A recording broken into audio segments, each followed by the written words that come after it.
Like to us, Slim Thug, it's normal to have Slim Thug walking around.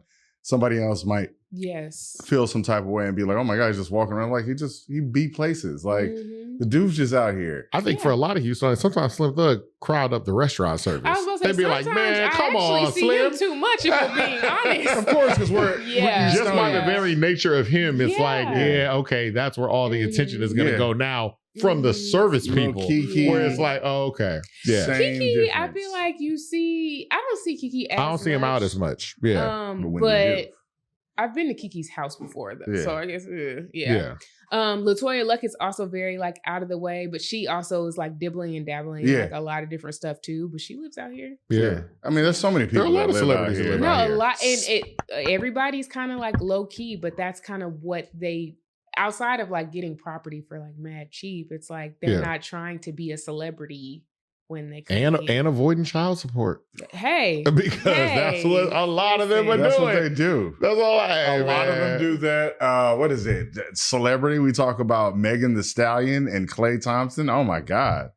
Like, is his name Thompson Thomas? I don't know. It's I don't Thompson. Thank you. I don't watch sports. Well, yeah. They split up. You're going to hear about a lot of them from now on. Klay went the wrong route.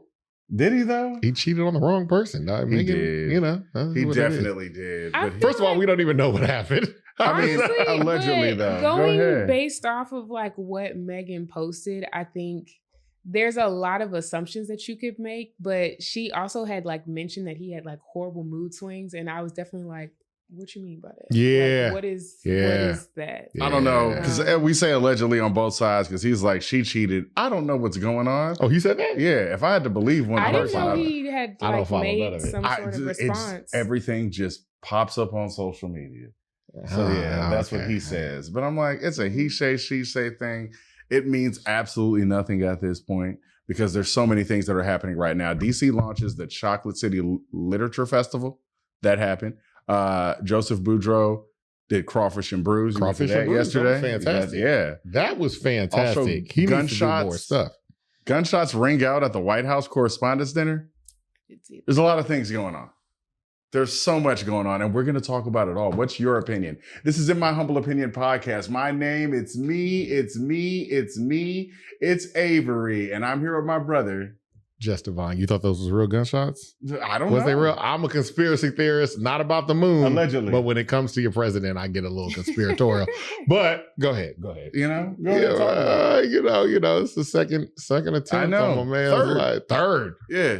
Third. The shots be ringing out like around this man. So, you know. I have some thoughts about that. I got thoughts about it too. We should all talk about those thoughts. But he's a wild person. I don't know if I talk about the president outright because he's like, he like Bootsy. Like he searches for his name on like you could wake up and see Donald Trump or Bootsy like, hey man, Devon is gonna be like, no, they could both be talking about Bootsy's gonna talk about you. The president's gonna pull up. That's crazy. No, the president is going to talk about you and place. You saw that meme he posted to Candace Owens? So that meme he posted to him like I don't even defend Candace Owens. Man. On no occasion. And even this, I'm like, I still didn't. But I almost wanted to. But you felt, because I know where I died. You know? It's wild. It's insane. But that's your president. We're not going to talk about everything political. That's funny though. Like, there's so many things that happen, like I said, in the city. This is In My Humble Opinion podcast. The opinions are not humble. The words aren't jumbled, but today we have a special guest, all right? Today's guest is someone who helps shape the stories we see, the voices that we hear, and the culture we celebrate. I'm talking about Shelby Stewart, all right? She's the force behind content operations at Essence Magazine, a platform that's been defining and uplifting Black culture for generations, right? She's not just working behind the scenes. She's making sure the right stories get told and the right voices get amplified. And that's the content that actually connects with our community in a real way. Also, she is the founder and operator of the Houston Hip Hop Museum. We're going to talk about her journey from beginning to the end, and let's talk about it right now. What's your opinion? Shelby Stewart. Hello. All right. How's it going? Well, actually, hold on. That was such a great intro. I love that. It's the only thing I know how to write. Subtle. I love it. So subtle. He's looking for writing jobs. Okay, okay. I'm gonna get these writing Essence, jobs. You know what I'm saying? You know what I'm saying? I'm doing what he's doing. What my actual blood older brother's doing. We're blood. Yeah. We're related. So I Okay. think the important thing to start off with is, how does one get tickets to Essence Fest? You gotta go online. Okay, well, never mind. All right, we was gonna try to sneak in. Okay. So maybe do a panel. But you know what though? I was just about to say, like, actually, the cool draw about Essence Festival is that the reality is that you're really just paying for tickets to the concert to see all the artists in the evening. The convention center, daytime programming, all of that is free. Yeah, you don't have to have a ticket to go inside. So you can see all of these artists doing the panels, the fireside chats, all of that, like, for free. You can just walk inside. That's awesome. Yeah. I need to see that. Yeah. I was in school in New Orleans for like 4 years. Essence Fest was great. And it's funny because a lot of people don't take advantage of the panels. They're just waiting for the concerts. And I'm like, you can see people. But you know what? I think there are like many reasons I feel like someone would go to Essence Festival. Obviously, there are a lot of people that are very interested in the programming. I actually brought my older sister with me to Essence Festival last year, and she is in like therapy counseling, like that's her field of work. And so we had a whole like stage dedicated to that. So like she got to like learn a lot of different stuff. And so it was really cool for her. But there's also a lot of like freebies. You get a lot of product samples. We have like a lot of vendors. You can buy different stuff. You can try different foods. It's a lot that you can like, and I think especially for the daytime aspect of it, it's a lot of stuff that you could do. So that's perfect. Across 3 days, yeah. Of course, we're not going to start off with Essence because we got to work our way up to Essence. You didn't just start. We've run into each other plenty of times. And there are a couple of things we're going to talk about. And then we are also going to talk about entertainment infrastructure as related here to Houston, because that is the main thing that we talk about on this show. We do. I love that. It's infrastructure. The same thing all the time. And amazing hair. You got amazing hair. Thank you. And we are experts on hair. We are. You know what I'm saying? That is what we do. I love you know that. what I'm saying? So, but you don't just start out at Essence. We run into each other. I mean, first of all, where do you get your start, especially for people that are trying to go in the field of journalism? I feel like I tell people like on record that a lot of my career began when I started working at the Houston Chronicle, but the reality is it started like much earlier than that, because I was interning at magazines and newspapers for a very long time before I actually had like my first full-time role.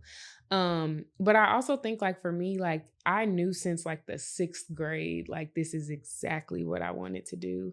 But like you said, it's like you don't just get to Essence. So I worked at the Houston Chronicle for like a year and some change.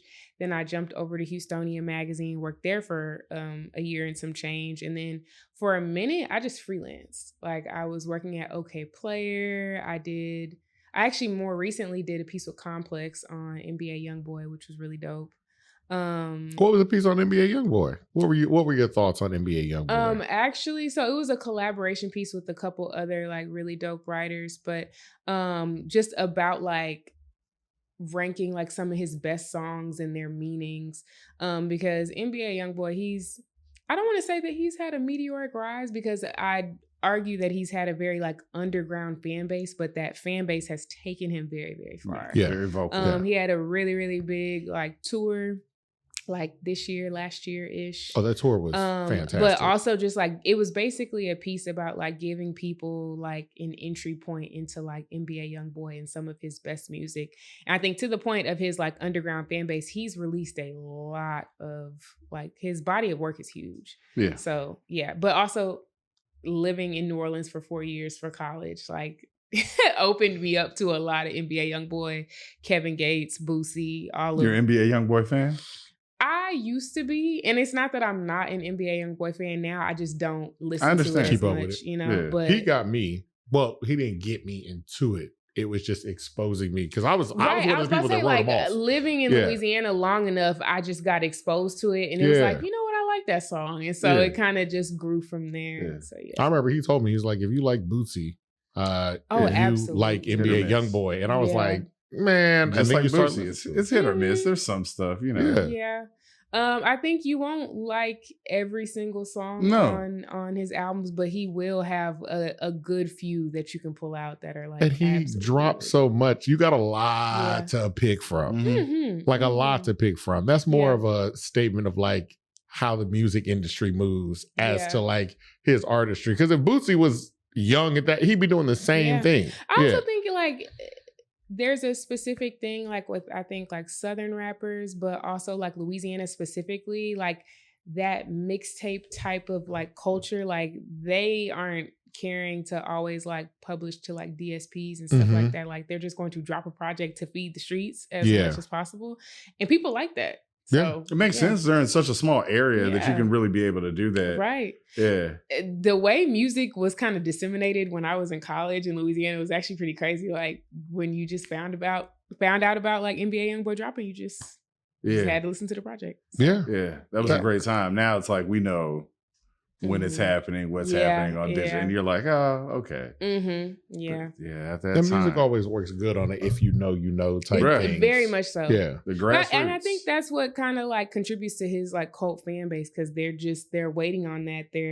And I'd also say too, like NBA Youngboy is not somebody that is just consistently on social media. So when you get the drop, like people are going straight to the music. Yeah. Yeah. So.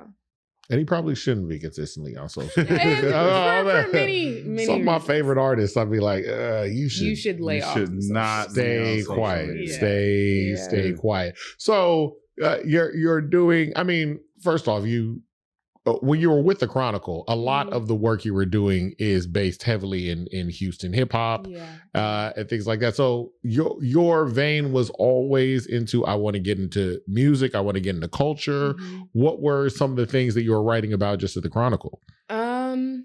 Honestly, before they had changed my title to the culture reporter at the Houston Chronicle, it was just honestly, there was a huge gap in like cultural reporting and like cultural reporting being like our like stuff was like largely missing from like that news landscape.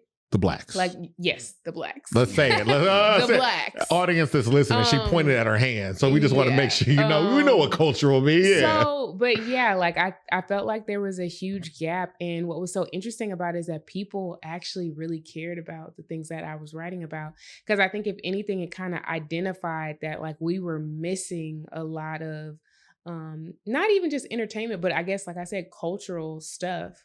There were a lot of people that were very like tuned into those things. And so that's really kind of what gave me a lot of traction. Like I'm actually very grateful to the Houston Chronicle because I think without having worked there and like finding my own pocket, like I probably wouldn't be here. Yeah. So, yeah. And then as with all forms of journalism, especially print journalism, where it's like you hopped in at a time when the newspapers was booming. You know what I mean? Like it's just one of those things where it's like things just kind of move around. So you go from the Chronicle to Houstonia, and y'all's run at Houstonia. The run at Houstonia was fantastic. I love that. For a while, I was actually picking up Houstonia. I was like, hey man, I'm an HEB. I'm like, man, let me get that Houstonia. It was such an era. Me, Nandi Howard, Amari Gibson, Danielle Wright, like we turned Houstonia upside down. Yeah. And I guess it was a continuation of the work that I was doing at the Houston Chronicle, like really making things a lot more cultural and making it more specific to a broader audience. So it's like, yes, of course, we can write about these restaurants and stuff like that, but it's like there's also other things that people are interested in. That's music, that's entertainment, art exhibitions that are coming to the city. People wanted to know about that too. They wanted to learn about Black artists. So it was a really good time. Yeah. But things also shift around. So of course, yeah, once you leave. And I guess that's the other thing too. I was just talking to somebody that was over at, I think they're at the Chronicle now. But it is a thing where I'm like, I think if you're just in print journalism, you just know it's like, one day, and not just print, I mean online journalism. You can be at Eater one day and then the next thing you know, it's like, oh, hey, they're closing their doors. And it's like, well, I'm over here and then we're going over here and we're going over here. So you went from the Houstonia to? I freelanced for about 5 or 6 months. I worked at OK Player as a contributing writer. And as we're talking about kind of like my career trajectory, I think more than anything, like culture, entertainment, like music is my like biggest anchor. Like I feel like if there was anything to ever call me, it would be a music journalist. Like that has always been my passion, my beat. That's my jam. And so I think because having that sort of knowledge base going into a lot of stuff, so it's like that's how I was writing about Zero and Lil Kiki and Slim Thug, like doing all these things around the city. And so I took that over to Houstonia. And then because of like all of that writing about music, about culture, even when I ended up getting laid off from Houstonia, I had made friends at OK Player, and they were like, yeah, come over here and write for us and write about music, write about things that are just going on. So I had a great time there. My very first piece at OK Player, I was actually still working at Houstonia at the time, but I wrote a piece about how like gas prices were increasing and how that was impacting like Houston slab culture at the time. So that was a few years back, but it was actually a piece I was very, very proud of. We shot some slabs in Houston a couple of years ago for it. It was a great time, but yeah. And then so I stayed there for a little while. I was writing, and then obviously me and Nandi Howard have a great relationship. And so she brought me on at Essence. And so I started there as an associate editor. I was doing a lot of different things, working on a lot of different projects, writing, of course, too. But it was a fun transition. I think journalism, I think, can be a very bleak industry at times, especially when you look at it in a broader, like bird's eye view, because people have been telling me like print is dying since I was like in middle school, high school. So to be able to have seen it thrive this long has been kind of nice. I don't even know if you would say it was thriving, but it's been great to have at least like worked in the industry for this long. But working at Essence has been really fun. I think it's a fun job. That's what I'll say. It's fun. Because Essence is really important when it comes to our culture. So like, what was it like when you actually landed the gig? How was that feeling? It was so surreal for like my first few months. It was like, I cannot believe that I'm working here. Like, I wouldn't say it was like imposter syndrome, but it was just like, wow, like I'm really like in this space. Because when you look at culture, Black culture specifically, and the history with like media, mixed media and stuff like that, like the Ebonies, the Jets, the Essence magazines, it's like, this is such a legacy publication that I have, like taking the mantle to be working here is like not something that I take lightly at all. And I just try to enjoy every moment of it, No, that's good. And all this comes from passion for not just writing passionately about music, but like writing passionately about Houston music. Yeah. Which oftentimes, even in the canon of like Southern music, sometimes it gets pushed kind of to the side. Where you're like, we know the people, but we don't really write about the people. So even in that vein, like as you're coming out, like, was it always a passion to just be like, I really, really want to make sure I'm writing about these Houston artists? Houston is something that I think is always kind of at the forefront of my work. And it wasn't even, I think, intentionally, but like you said, in the canon of Southern hip hop, like you're always thinking of a Memphis and Atlanta, and shout out to Memphis and Atlanta. But it's like, we also have to like make space and carve out space to talk about Houston, because I think the conversations around Houston hip hop are so sparse. And I think it's gotten better over time, but I think just like in those larger conversations, and like you think about those bigger publications like a Complex or a XXL, it's like nobody is thinking about us, or nobody is here writing about like what is happening or what they're talking about. And I think that something else we were talking about like off camera, but it's like something that I've come to realize is that a lot of the Houston rappers that like we know and love or have known and loved cease to exist. And so I've kind of like made it, I don't want to say my mission, but it's like a huge part of the work I do to like campaign and have a movement behind Houston, because there's just not enough talk about it. And listen, rap is a very dangerous profession. I'm not going to say that it's not, but I think the amount of death I think Houston in particular has experienced from our rappers is kind of unlike any other city. Yeah, I know I'm on a soapbox right now, but it's like, it's Be on the something soapbox. that's what you're supposed to be here it's for. something I think about often, like in comparison to like any other like Southern rap city, but any other city overall. Like even when you think about like a Chicago, and they have a lot of like gang issues, violence and stuff like that, like there are so many, you could probably name 10 rappers like right now in Houston that are not alive anymore. Yeah. And so it's like, it becomes hard to kind of like chronicle that history and still talk about it when these people aren't here anymore. So not only that, I feel like yeah, I'm with you. It also feels spread out amongst generations. So not only are we losing rappers to we lose rappers to a myriad of issues.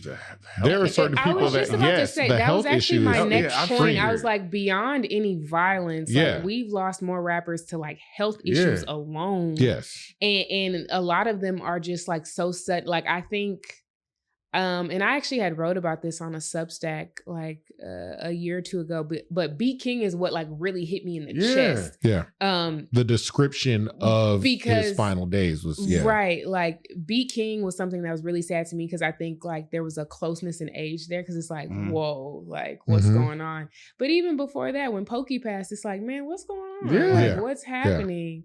And it's actually very somber to think about. Because it's like the last of the Mohicans for real. And I hate to think about it in such a way, but there are only so many of them left. Yeah. I mean, it's like the mixture of the club culture, alcohol, and drugs. Yeah. Of course, there's lean. And then we have 10,000 restaurants. It's the perfect storm. You got all this money, sip and drink, your blood sugar skyrocketed, not to mention the alcohol. And then you're going to go hit Whataburger after you done went to Palm. It's a lot. It's a lot. Yeah. So, I don't know. It's something I try not to reflect on too long, but it's very depressing at times, because it's like, and like you said, it's like from a generational standpoint, it's like we have ushered in like a new generation of like Houston artists, but it's like, it's almost like you don't have enough OGs to salute them. Yeah. You know, like they're almost all gone. So. And I think that's the other thing of having, I think Houston is also a different kind of city, because it has so many wide generations of artists. Like certain other cities, and I'm not even going to get into the naming cities and da, but like it is certain groups where it's like, this is a young person's kind of sport. Yeah. And with Houston, it's a variety of rappers that are out here that are still working, that are still doing putting on things. shows. But we are losing some, and we're losing some where it's like they're able to be touched, but then it's like, as you see another one pass away, it's like, that's another piece of history that like was not chronicled enough. Like it's not being spoken about enough.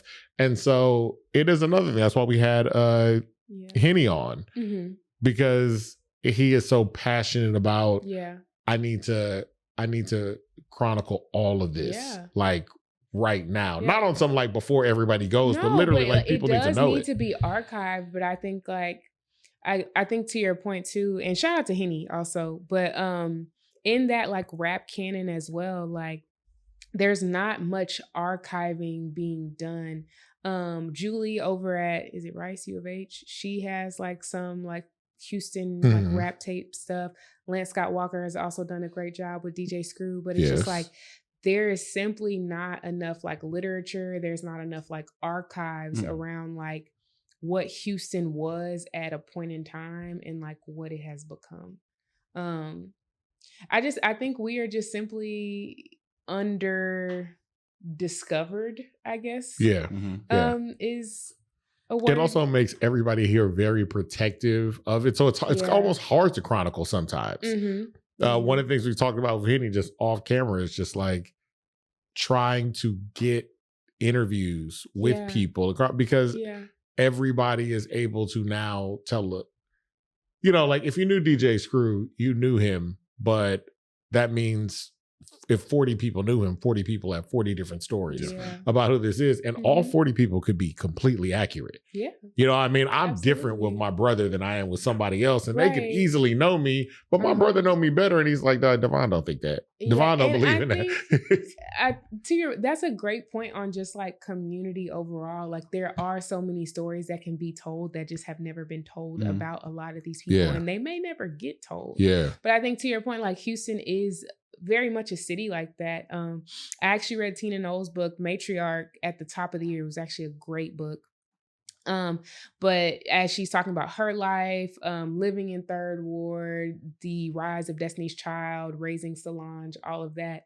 It's so cool kind of like connecting the dots because my older sister went to middle school with Solange. So it's like, it's little stuff like that, like where it's like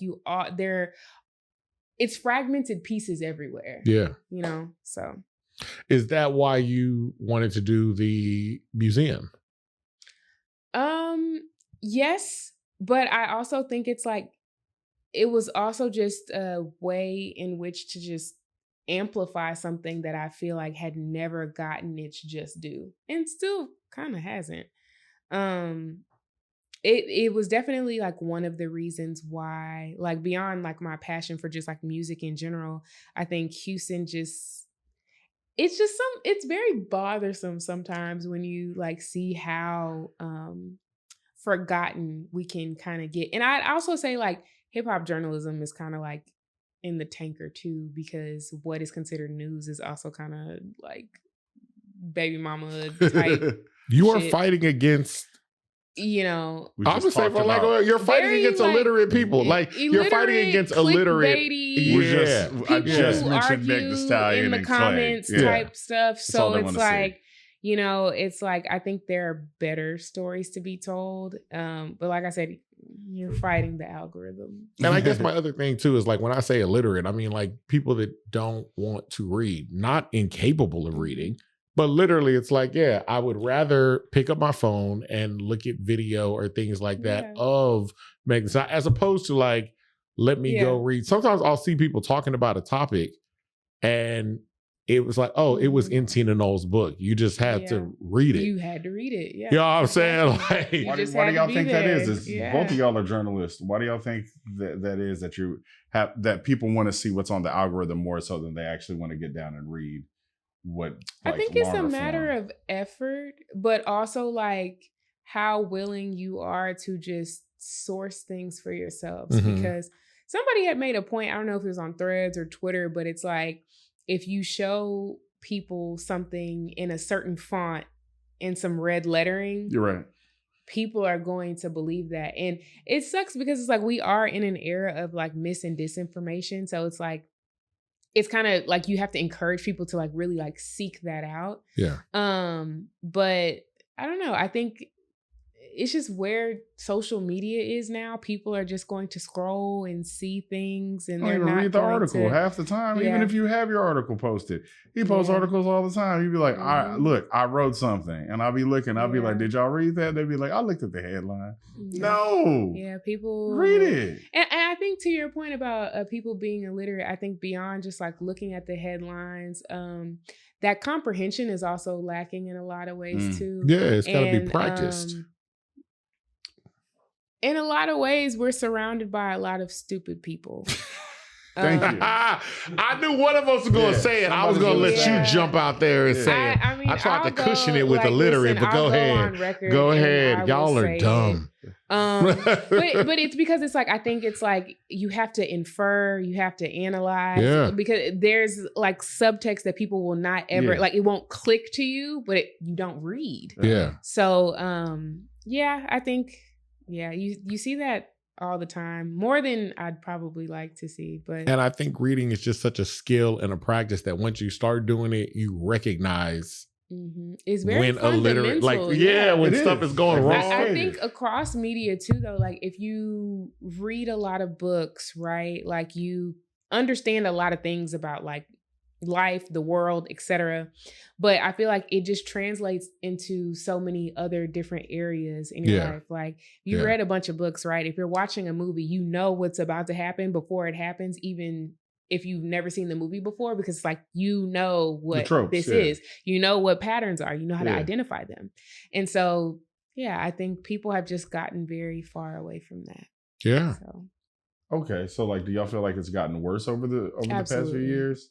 Absolutely. Is that I'm a glass half full person, so I might be a little different. I mean, am I optimistic? Yeah. But I do think it has gotten worse, because I think you'll hear a lot of teachers talk about it on social media too. Like they'll see it in the kids as well. I don't think it will always be that way, but I think it's also at a certain point you kind of have to like disengage from social media. You do. I feel like I myself disengaged from social media like very heavily like 2 or 3 years ago. And so I'm not on there nearly as much, but I use my time in other ways, like whether that is reading, writing, whatever I'm choosing to do. But it's like, you have to be willing to like sharpen the skill just because, for no other reason, because you want to. Yeah.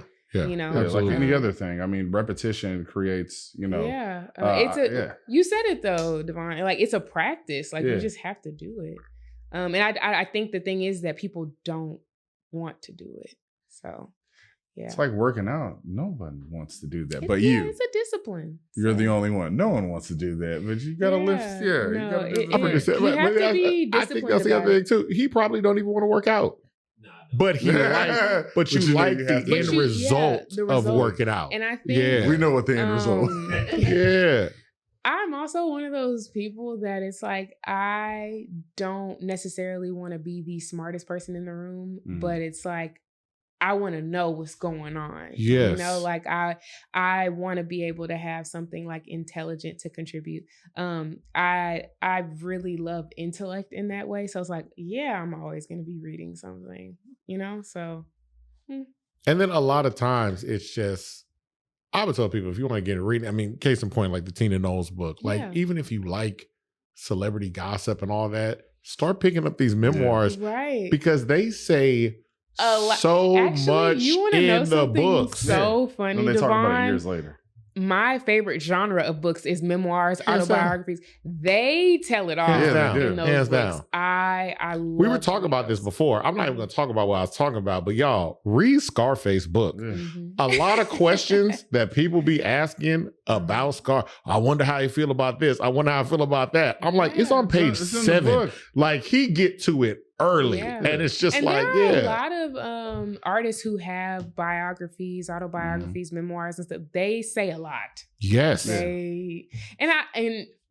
I don't want to get parasocial, but it's like after you read a memoir, it's like, I know you now. Like I feel that's exactly how I feel. Pick up what you're interested in. That's exactly how I feel. And then you'll see. I'll take it a step further. I was like, you put this in this book because you're like, oh, I can share this with the people that read, but I'm not going to get on. I'm not going to say this about that. I was just about to say, it's like they're banking on people not picking that up and reading that. You know? They are absolutely banking on that. Like stuff will be in a book and they'll talk about it like, it'd be like 7 years later. You'd be like, yeah, it was in the like. Right, I read that. I knew that. Like I remember reading a long time when I was a child. I read Chris Rock's his first autobiography, and then his next special was Bigger and Blacker. And I remember watching it with him. He hadn't read it yet, and he's laughing at every joke, and I'm sitting there going, this is literally the book. Yes. Every punchline was in the book. I was like, this isn't even funny. And he was like, I can understand from your perspective. So it's like they put everything in there. So it is good. So what do y'all think the solution is to get people to read more now? Download the Libby app. No, people got to have an incentive to read. And you know what sucks about that? It's like, why do you have to be incentivized? Okay, so when I say incentive to read, I'm usually referring to kids because I taught for so long. Yeah. So teaching, you got to throw them a pizza party after they finish the book. Well, you know what? I guess my biggest thing, my eye-opening moment was the fact that this was a year I was teaching history. I'm teaching history to 8th graders, and one of my students, very, very intelligent student, said, said something about the flat earth, which I was like, yo, what's up? Tell me what's going on. Flat earth, like what's happening? And so she was like, oh, my brother showed me a video. I was like, oh, well, send me the video. Let me see it. Mm-hmm. So I get the video and I start watching it. Like, it was 6 hours of flat earth content, like 6 solid hours. Yeah. And so when I went back and I'm talking to like the rest of our staff, I'm like, hey, y'all said these kids don't want to learn. They don't want to be in school. They don't want to do anything. But like, were y'all watching 6 hours of educational content? Interesting about that too is that like, I see where you say like people need to be incentivized to read, but I'll also say like I've gotten really into like YouTube long form content, like when people do video essays on stuff. I love that. That's my favorite. I don't know if y'all saw the FD Signifier video. Oh, I watch this all the time. FD Signifier, where they took it down, waking people back up. Took it down. Like, I saw it when the first cut. Like I remember watching it like the day after, so I didn't even get the full version. But like they took that joint down so like quick. no, took it got taken down within so the first quick. 3 hours. So it was 3 hours. I couldn't literally finish it. like I sat on my couch and I watched the whole thing. The whole thing. And it was so good. Yeah. But it's like I love stuff like that. Seeing people being able to like break things down like that. It's like that's also, I'm not gonna say that's a substitution for a book, but like I think it gets people into it.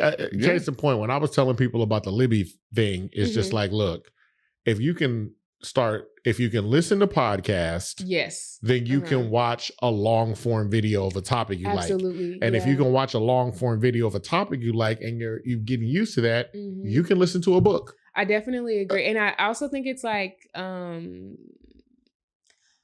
you have to also like be willing to find your niche because everybody's not gonna like everything, but it's like and I think that's the cool thing about like media, books, all of the things. Like once you find your pocket and you can go down a rabbit hole about it, like there's so much content that you can find. And you'll just start discovering about one thing. more stuff. It's so many things. I read mostly nonfiction, but one of my coworkers told me about S.A. Cosby, and I have read everything by this man since then. But now I'm looking, they're starting to get his stuff from movies. This man writes some of the best character work, action, all that stuff. But I'm like, now I see Kevin Hart and Charlamagne the God and people like that. They're working on things. There are movies and TV shows coming out about his work, but like, go read the books. These are things that are interesting. I mean, I guess the best part to me about reading it as far as the actual text instead of listening to a book is because, look, man, especially I remember when I was a kid,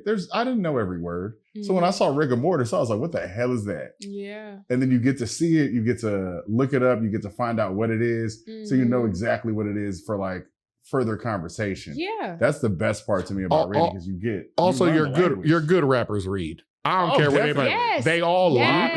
Some of them lie. We're talking about Lupe Fiasco, but some of them do lie or they don't act like they read and they get out here. Jay-Z. But your good rappers are out here very well educated. Yes. I mean, they're reading, but also just consuming a lot of content. Yes. When you think about the subject matter that they're rapping about, like you have to know a certain amount of stuff to be able to even do that. To be able to have that. Yeah. And I mean, Tupac, when he said, do for love or what is tangle, what we weave. Lil Wayne. We conspire to conceive. I was thinking Lil Wayne. Lil Wayne says so many I got through that sentence like a subject and a predicate. Lil Wayne says so many school-educated verses. Like master classes from a lot of rappers about like just being educated. And a lot of them are not formally educated, but it's like you had to know enough to be able to like put these words together. But I think to like even bring it back full circle, like to even be a good writer, you gotta read. Absolutely. Because like to your point about like rigor mortis and not knowing what that word meant and just like being able to find the definition and use it later. Yeah. Or even use context clues. Yeah. It's using context clues, but it's also like you can see how a phrase is used by an author or a writer. And it's like, you know what? I gotta put that in my back pocket. Like I gotta put that to like those are the things that I feel like I love to do. Cause best part. Yeah. I feel like I love to surround myself with books, magazines, any sort of like print media I can get my hands on. And then there are certain MCs we talk about, like I think Lil Keke and Young Dro are. I mean, we talk about this. Made a some of the most descriptive rappers. Young Dro, Shoulder Lean is a masterclass. Yes. Like you're there. It's incredible. Yeah. Lil Keke and Young Dro, when they rap about certain things, especially when they get in their bag and they're like, I am talking about being in a car somewhere. Oh man. And it's like, actually, you were sitting there. I don't have my phone. Can somebody look up the lyrics to Shoulder Lean? Because I was listening to it in my car a couple weeks back. And I was just like, oh, that's crazy. But like you said, like to the education point of it all, it's like similes, metaphors, the way they're able to like put all these literary devices into a song. And they probably don't even know that that's what that is. But it's like, that's crazy. Because there are a lot of great poets that aren't like, you know, I'm gonna put the simile right here. And it's like, no, I just said that because it sounds really good. Right. And I also want to say things that sound better than everybody else. Pretty much. Hey man, your best Houston rapper is better than Shakespeare. I said it. I'm standing on that. That's Scarface is better than Shakespeare. Oh man. I think Scarface hands down. I don't think that. I think if Shakespeare came right now and just read like Lil Wayne, The Hand of a Dead Body or anything like that, it'd be like, who wrote this? And then when he saw him, he's like, y'all let black people read? I don't know. I'm sorry, there we go. There we go. Yes, it's coming up. We ain't got no signal. I know the signal is the signal here at the Hive. LP work on that. But but that's the other thing. I mean, even taking things back full circle. So it's like what I bring up Lil Keke and Dro, because it's also to talk about the lyricism and education of Houston rappers. Like I was talking to Big Fats the other day, incredible rapper, fantastic lyricism. And he's like, if you hear me, you know, I listen to Hawk. Yeah. Like, he's like, you know, I listen to Hawk. And it's just crazy that there is such a wave of like, you know, about the lyricism of all these artists, but it's like, if you know, you know. Yeah, and I think to the point of music, kind of like you said with your conversation, is like if you're really listening to it and really you can hear the influence. And I think that we're like inundated with artists who are very lazy in the way that they'll just like use samples to kind of recreate nostalgia. But it's like that's the stuff I like though. It's like I can hear who you're influenced by the way you're rapping. Not just because you sampled the song, but because it's like you actually studied this, like you care enough about the work. Absolutely. So absolutely. I love hearing that in rappers too, where you'd be like, oh yeah. It's like, I know exactly where you got this from. Oh yeah. And some of them are like, sometimes I will see a younger rapper and I'm like, why do you know this? But then I'll see the team behind them. I'm like, oh, your team is all like my age and older. They all like they are telling you like, hey dog, listen to this, listen to that. And that's how music and art works. Like you usually are discovering something that you're just like, oh, I ain't know about this. And you just dive into it. And then you gotta, recording music or even with writing, I'm sure you kind of recreate who your favorite author or your favorite rapper is until you get to the point where you're like, I can do this on my own. Because I'm sure when you first started writing, there was somebody that you liked and you modeled pretty much everything. I'm sure the same with yourself. You modeled everything that you wrote after somebody that you first, absolutely. And then you learn how to do it your damn self. Because I started out, I was doing all hip hop. So I was reading what all hip hop was writing and trying to mimic them. Yeah. So we have, and I've talked to you this before, we have an age difference. And then I was working a job. I never was like trying to get into journalism, at least at first. But I would see you and I was like, oh, fantastic work. Always see the support. And you were so Houston. Like I have always Houston. And then you started to branch out. And that gives us to our next topic. We always talk about infrastructure, which I'm always like, the branch is needed. Younger people need to go out there though. I'm 46. So that's, as you started to get out, because you've done stuff with Chronicle, you've done stuff with Houstonian, you largely kind of stay in the bubble here. And for people on the outside, I think it's very hard to recognize the fact that Houston is the fourth, arguably third largest city in the nation, or it is on pace to be the third largest city in the nation. And we have the media arm of a small town. Man. We have one newspaper. I know we have more than one newspaper, but we have one newspaper. We have a couple of radio stations. We have, and essentially like our radio, our TV, our media, Our TV, do we have a TV station? as far as the Beltway. Yeah. About as far as the Beltway of the Loop. And not that it's like, yo, if you're in Atascocita and you're watching KPRC, I'm not talking about that. I'm talking about on Alaska with the reach. I'm talking about the reach, and I'm talking about the effect, i.e., I listen to Hot 97. I read LA and New York Times. You know what I'm saying? Watch WGN. I watch WG in Chicago, Chicago sometimes, you know? So for you, what was that experience like? Because I mean, I follow you online. I started seeing, I'm like, oh man, Shelby on the red carpet out in LA. Shelby, I'm like, look at you moving. And so that was the other thing. What was that experience like stepping out from, in terms of media here, in terms of writing, going from this publication to starting to branch out to just outside publications outside the city? That was a long question too. No, it was a setup. It was the setup. The transition, it was kind of interesting because I think that, like you said, our media arm is that of a small town. And it's not like you don't know these other things exist until you're exposed to them. And so it's like, I remember my very first red carpet, like major red carpet, was doing the Golden Globes. It was like 2 years ago. And it was crazy because it was like, oh, wow. Like, I started like just being in more of these circles with these people. And it's like, oh, okay.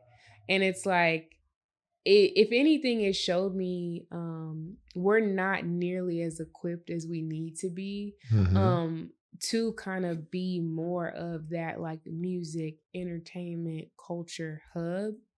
Like Houston has its things, and I'm never going to take that away from the city because I love it. But like you said, the conversation being infrastructure, like we just don't have that all the way. And I think it's like, honestly, we could be on the brink of it, but it's like we're just not there. But also it's like a circular conversation because like we could be there, we're not there. People move here, but like we were saying before, it's like people aren't necessarily like famous people aren't moving here to still be famous. They're like here to be like low key and chill and like just enjoy themselves, you know? And so, like when I would be in LA for these award shows, it was just like, oh wow, they do things very differently. Like industry events, same thing with New York too. Like,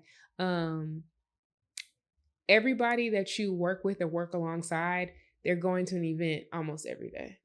Like they're like community networking, socializing, like that is a extreme sport.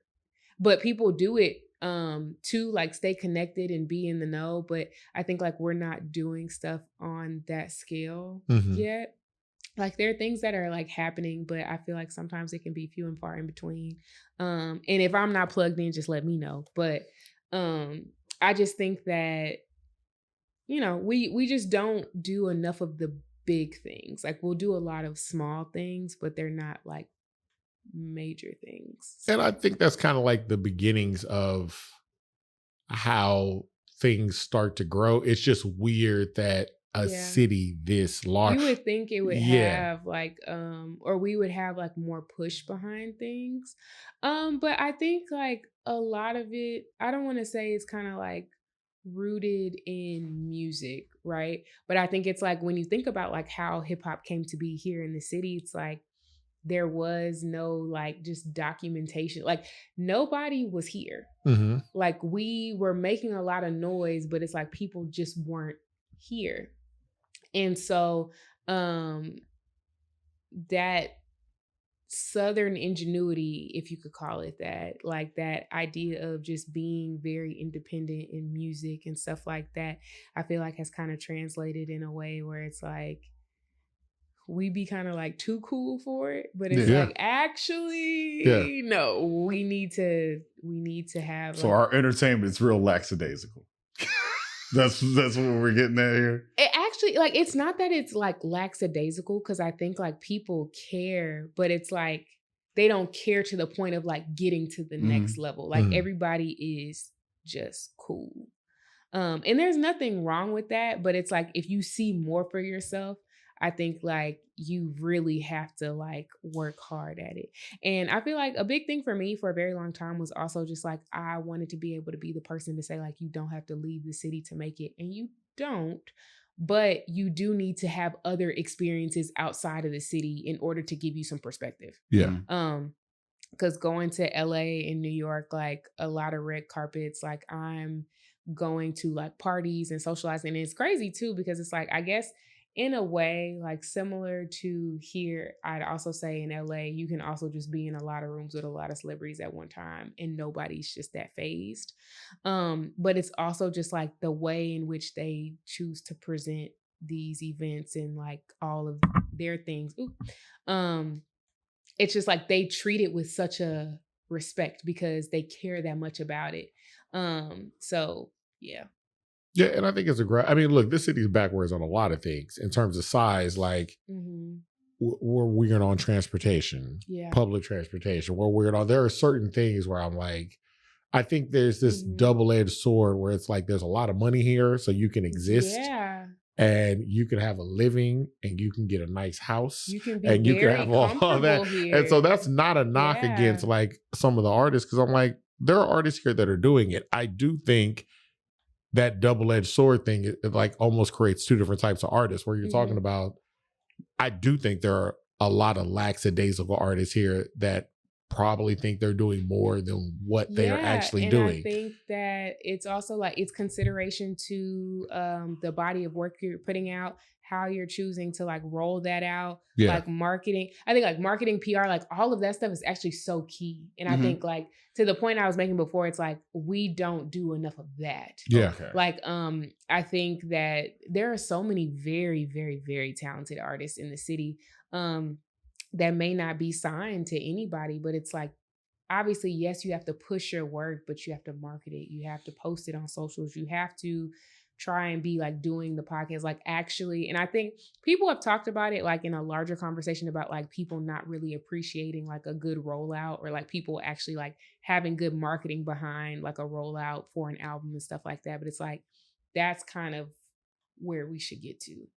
And, you know, I was saying like with that, I do think we have the lackadaisical artists, but I think on the flip side too, we get these almost like super soldier artists that when they get taken, plucked out of here, or not plucked, but like when they wind up in a machine somewhere else, it's almost like, oh, this is what I've always been doing, and now I get like all this help to do it.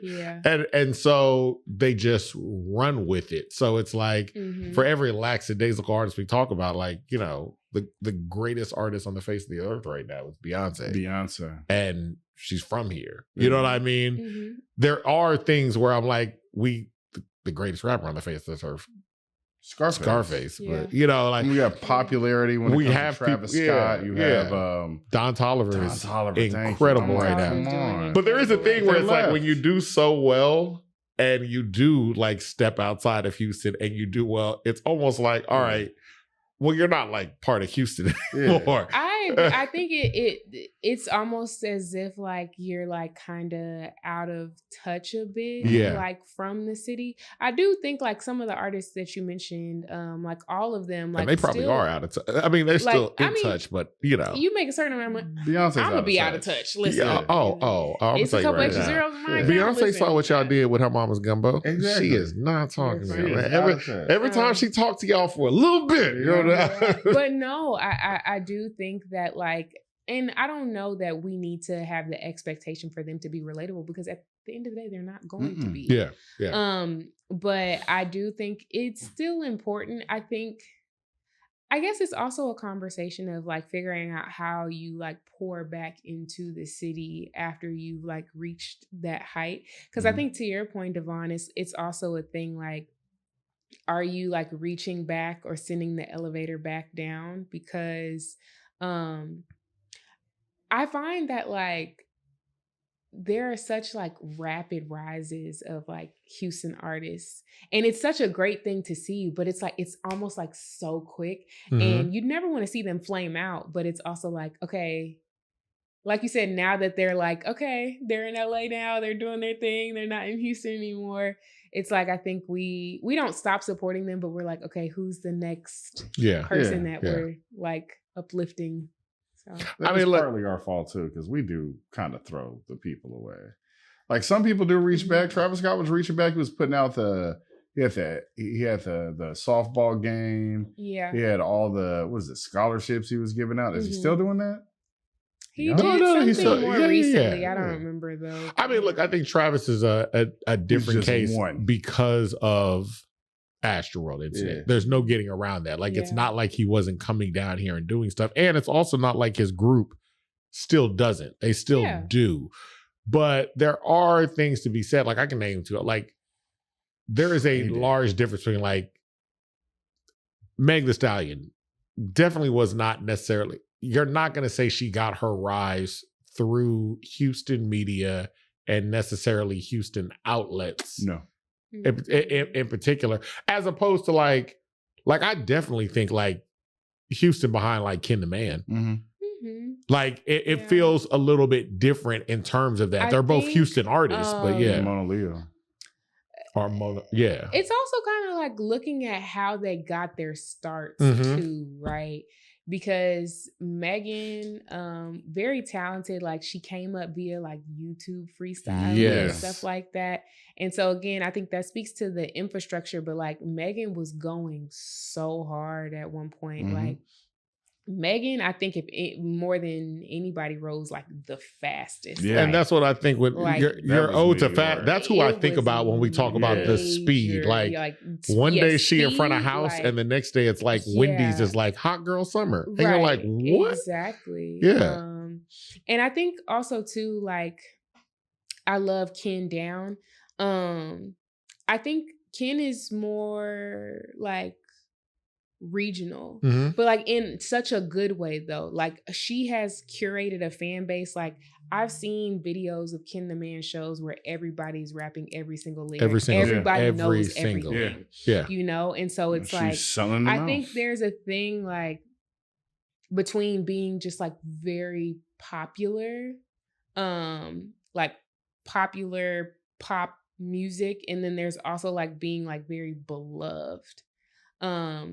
And I think, and it's not to like pit anyone's like fan bases against one another, but it's like people love Ken. Like you Oh, said, absolutely. it's like Ken Absolutely. is very, very loved in the city, but also like loved elsewhere. Like people know Ken's lyrics word for word, bar for bar.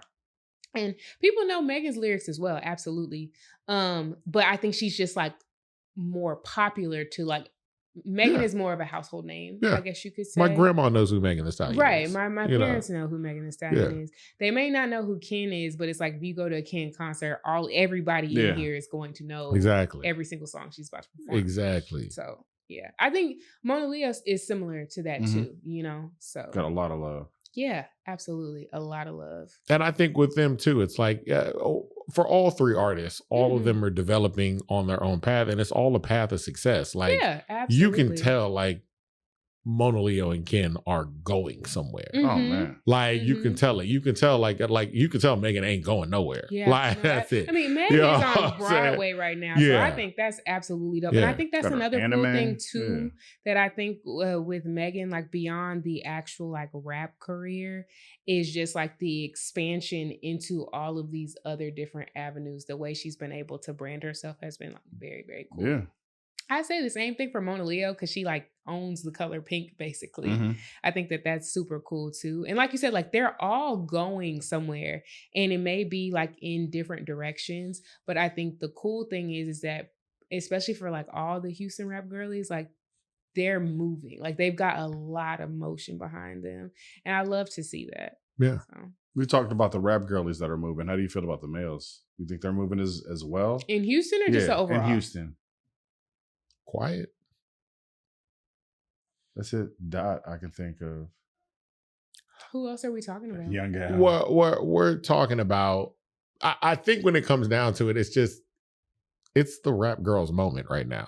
Yeah. There's just no getting around it. Like, it's the rap girls moment. There are going to be even the critiques that people have of rap. Like, when I see people critiquing like this style of rap, they're like, "Oh, that stripper rap." I'm like, you're going to start to see so many divisions of women that come out of this, because I think it's the same critiques we saw when they were like, "Oh, all these rappers just keep rapping about drug dealing," and I'm like, you're going to see so many people come up out of this that it's there are rappers now that are getting shouted out. And the other thing too is people are starting to listen to a bigger variety of work. Like, you're starting to see, it's like, oh, this rapper, I thought they only talked about this one thing, but they talk about a bunch of stuff, and everybody's more open to it. So I think the guys just got to catch up sometimes. This is not to say, because we just had Buddy Rowe on here, and he was like, he was talking about, it's the conversation I think is always going to happen with rap music, where it's like, it's the rap purist versus the pop rapper. It's the Kendrick Drake. It's the it's always, people going back and they're like, that first song, a hip hop, a hippie to the hippie, that wasn't even a good song. And I'm like, was a good song, because the song. Like, we're just talking about art and how it's consumed. I don't believe in bad music. That's me. I don't. There's music I don't like. Yeah, I feel you. But I don't think there's stuff that's necessarily bad. Like, I've been hearing people say Sexy Red out the paint since she started. And every time she drops, they're always like, "Oh, Sexy Red's still moving." I'm like, yeah, and she got go find music you like. But I mean, we were saying the same thing with like reading and books, right? It's like, it's a niche, it's a pocket for everybody. It's like, there is a space that Sexy Red. I think that the other thing too is like representation. Like, that's it. Like, when people are able to see themselves or be able to relate to their favorite artist, it's like that's also like the connection that's made when you're listening to music or you're reading books and stuff. Like, when you're able to like feel that connection. And so it's like, there is a space where a Sexy Red is very, very popular and people like her music. Same for Meg, same for Mona Leo, same for Ken the Man. So yeah. And I think that's across all aspects too. I mean, when we talk about art, I'm like, it's like Spike versus Tyler. And I always thought it was a weird argument, because I was like, I like styles. Both, depending on the mood. Because there are Spike Lee films I don't like, and there are Tyler Perry films I don't like, and there are Spike and Tyler Perry films that I love. You don't have to pit this up against it. Like, sometimes I'm just not in the mood. Like, so that's another thing. Since you've been out now, like, so once you got out and you were starting to see, like, it's like, hey, I'm out, I'm traveling, I'm doing these things, things like that.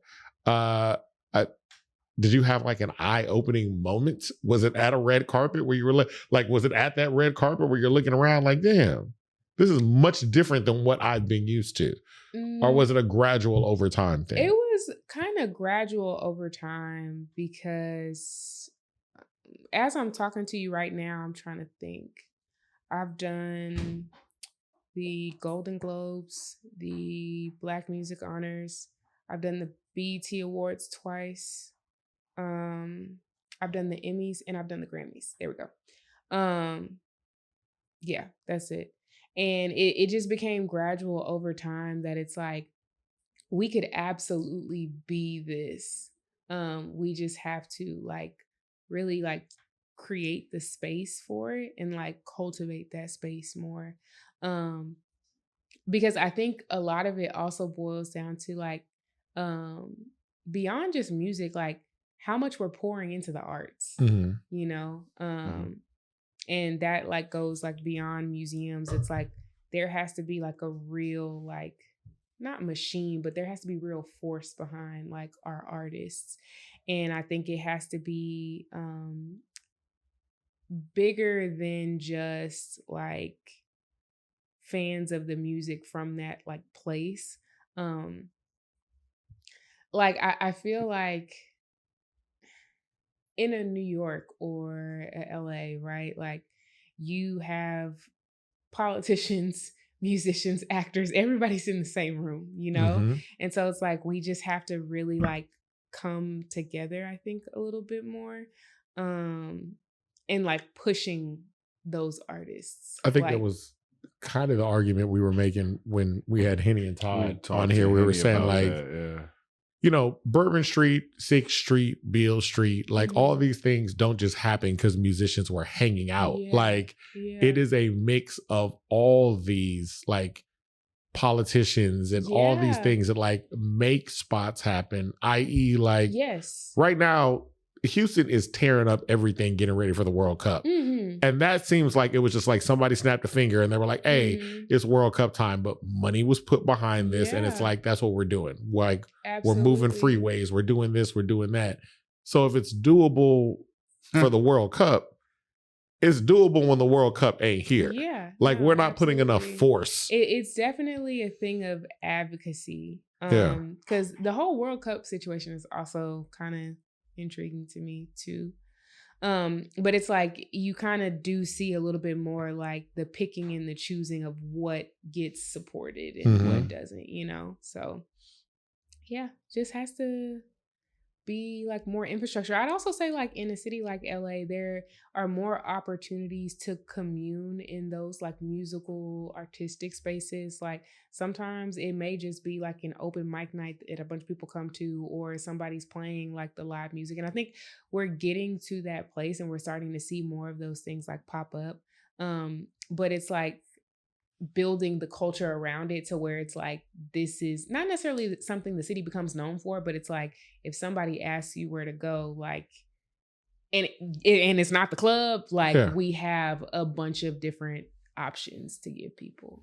Plus, I mean, when you look at all these, you know, when you look at these music documentaries about historical spots and things like that, and then, I mean, if anybody ever gets a chance to go see them, they're always like, you're always like, this is it? And you're like, it was just a spot where artists were hanging out.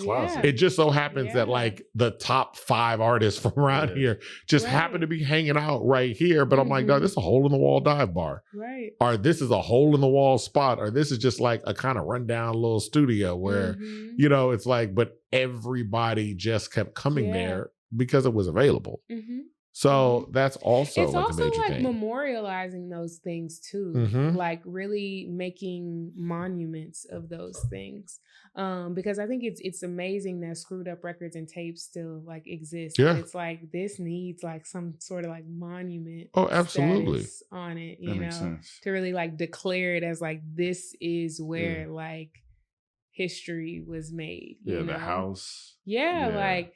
We have to like begin to regard those things like that.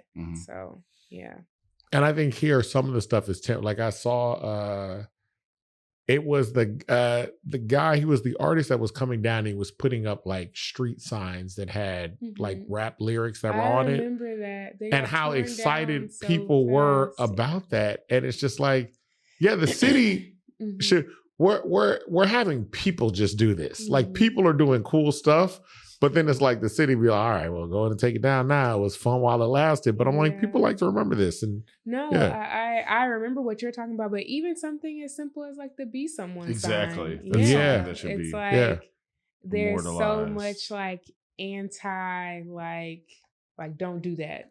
Which is wild too, because it's like that's kind of been like a thing, especially when we're talking about Black music, Black art, those kind of things. It's always like a pushback, but usually there's a turnover. And you would think the Be Someone sign is just a sign. Like I felt like the whole city in general was just mad when the sign got painted over. And they're just like, it's just there. Like it don't bother nobody. It wasn't doing nothing. And then those attempts to like put it back, even with that, it's like you would think the city would want to get involved in creating this. Because my biggest thing is like, all right, the illegal or not, the effort that it took to put that sign up, that's a story in and of itself. Where I'm like, and telling this story The is not location? necessarily promoting like, oh, everybody go get out on the freeway and go do something. But it's like, yo, it happened, it existed, and it's on postcards and you now. know what's crazy about it too is that it's like obviously there was a lot of pushback about that, but it's just like you said, like it just existed. It wasn't like you said, it's like nobody was trying to like. It's a positive thing. Random too. people weren't just trying to just like vandalize a thing. It's just something that's like existed in the city. And I think it's like that's another one of those things. It's like just having those like significant cultural markers. And it's like they are cultural markers, but it's like by the people standards, not because the city is actually behind it. And sometimes it's just like I think artists they're going to find beauty in the mundane. Yeah. Like Buffalo Bayou Cistern. And if you get a chance, everybody should go to the Buffalo Bayou Cistern. But they're doing an art exhibit there. But I'm like, that is just where we were storing drinking water. Yeah. That's it. Somebody went down there looking for a parking lot. Like they're literally like, we're going to turn this into a parking lot. And then someone was like, no, this actually looks kind of cool. Yeah. And now it's an art piece. Like, but it's just there. It's like, it's not bothering anybody, but it's like, this is something. And I think with that too, even if you're, just pure on the capitalism spectrum, this is something that generates things. You know what I'm saying? Businesses can come around here. Yeah. There's like shops to eat at. There's things to do. There's all this stuff to happen. So making it defines a city, because most of the stuff we have that defines a city is just like the city's trash that we like. You know what I'm saying? It's like, it's like, yeah, we didn't know that thing was going to look like that. We end up treasuring, and like that's what, like when you think about what makes Houston, that's like what we the people are like, yeah, it's that. Yeah, we like that thing. Sports. That's what we like. I'm like, let's not bring up sports right now. I definitely watched the game the other night at 50-15. That was... Hey, look. So the Rockets are out of it? No, they're not. They're not. They will be. But and here's the thing. I'm always root for the Rockets. But as a writer, the story of when LeBron did that alley-oop to his son. I said, look, man, he's alley-ooping to his son. Like, we're never gonna see. We've never seen this before. We're never gonna see this again. LeBron is a freak of nature in all the great sense. We've been playing our hardest, but man, it's not gonna happen. Man. Well, Katie, the game on Friday was pretty intense. I'm not gonna lie. The game on Friday was we could have had that. We actually almost did. Mistakes was made. And then we went into overtime. So what is the what's 3-0? The score now? Oh, really? 3-0. Oh, we're out of there. Oh. So when do they play again? Hey, you never know. We might be able to come back tonight. We might be able to come back and defeat. I'm not gonna go. We'll see. I was about to say we'll see. I'll tell you right now. We're doing this early. LeBron is old. Like he is balling. He's balling, and it just makes no sense. He don't even have the weapons that he needs. I'm not Killer Callion. I'm not gonna get up. I'm not like the biggest LeBron fan in the world, but he is right. Like, y'all just don't like the messenger. You do have to respect what LeBron does. And like years ago, I watched the Rockets play Golden State. And I remember I was at the game. I was like, dog, there's nothing we can do with Kevin Durant. We put every player on Kevin Durant. And I'm like, dog, this man's a freak of nature. We cannot stop him. This game is done. And now I'm watching that same thing happen where I'm like, dog, what is going on? If LeBron had retired like them Jordan years when we won, we'd be in there. We'd be in there. But, history. We're going to get him next time. Are we, though? Yeah, we will. The Rockets going to be good. The Astros going to be good. The Texans are going to be great. Yeah, I do. Nothing and then one day, that's what the Red Sox said. And then they did it. And they did. And that's the great thing about sports. Yeah. All you need is one. And we have what all great sports teams need in this day and age, a billionaire with no sense of money. Separately, I really hope we can pull it together and have the comics like really. There we go. I actually will be getting. I need season tickets. I need season tickets to see. How do you feel about Travis having the comics name? I just hope we can get it. I think. But it also makes me think too, like separately from Travis, it's like we were actually very premature in a lot of that if we didn't have all of that set up. I'm gonna tell you right now, that's pretty crazy. The comments from Inception have been met to do a 4 championship dynasty and then we go, we're gone. And throw them away and then let somebody get the trade. I literally need, it's like, that's not just like a want, that's a need. I need the Comets to come back. Like, I remember as a kid, my mom was taking me to the Comets games. It's just like, that's something that I think would also be great for the city. Oh, absolutely. Yeah. I've been wanting a Comets team to come back again. 4th largest city in the nation. It was ridiculous that we didn't have one. And then they just left. And I was like, is the WNBA left? Over? We just got rid of them. They're like, no. We just got rid of them. We're just tired. No, why? Because money. Because we have people that were like this stuff. I think the other thing too is like Dynamo? But Houston has always suffered from sports teams owners that get their money from oil money. So they're just like, hey, I just needed a clubhouse to hang out on the weekend. Like, that's how they've always treated it. Mm-hmm. They've always treated it like that. So now I think you're starting to get a ownership that's like, yo, I can make money by the team actually being like, good. Yeah. Like more people come in because I do think this city does have to diversify. Before. This city has to diversify what we get money from. It can't just be oil. We have a president that likes to bomb oil areas left and right. Yeah. At the drop of a hat, gas is going up. I want to see them Trump stickers. Like, thanks, Trump. But I don't see them because y'all didn't care about never mind. This ain't a political podcast. But what did y'all mean by Travis has the trademark right? Who's Travis? Travis Scott. Thank you. Now Travis Scott. The whole thing because this is a podcast. My bad, Travis Scott. The Comets logo trademark ended up lapsing, and then I guess Travis got it. Yeah, really. Yeah. Which according to I want to say according to the Houston Chronicle article, something that's linked to Travis owns that trademark, and that's another.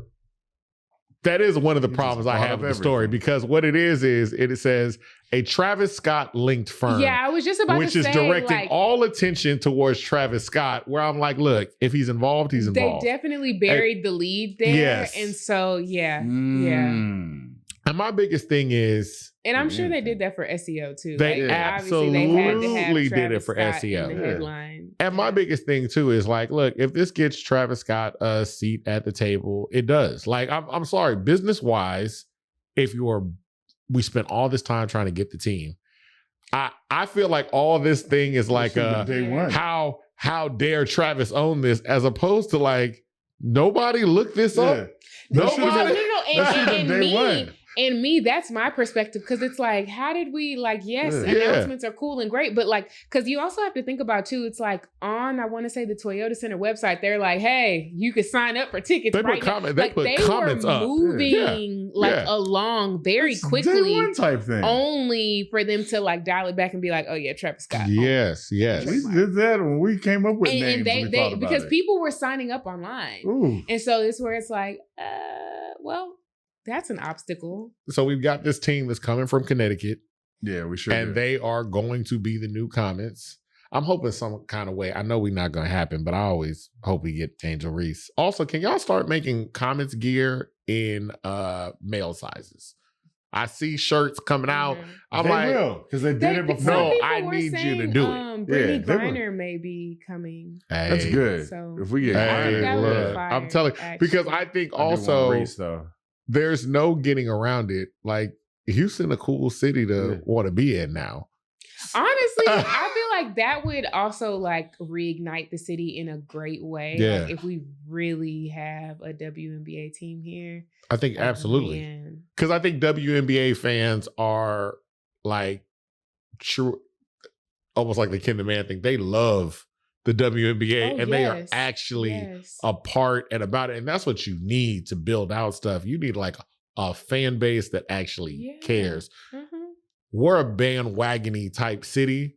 It's getting better. I think I didn't see as many people drop off the Astros as I thought would. Mm-hmm.